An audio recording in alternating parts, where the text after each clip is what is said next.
প্রতারকরা, বিশ্বাসঘাতকরা মাঝে মাঝে একটা কথা প্রায় বলে, আচ্ছা চলো নতুন করে আবার শুরু করি। করেছি তো কি হয়েছে, আমাকে তুমি মাফ করে দাও।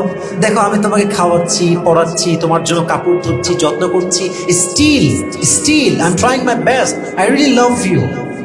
তুমি আমাকে কেন আগের মতো ভালোবাসতে পারবা না? That's a question. এটা যদিও সেন্সিটিভ, কিন্তু আপনি বুঝলে এটা আপাতত সহজ হবে।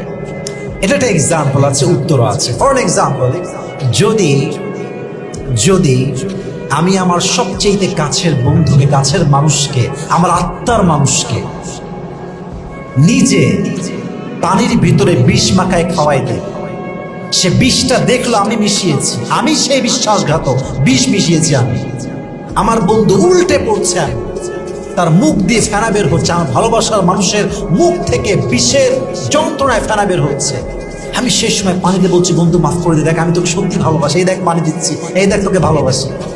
আচ্ছা বলেন তো, বিষ দেওয়ার পরে এই বন্ধু বা এই বউ বা এই স্বামী আজীবন কি সেই মানুষটাকে আর ভালোবাসতে পারবে? বলেন পারবে? অসম্ভব।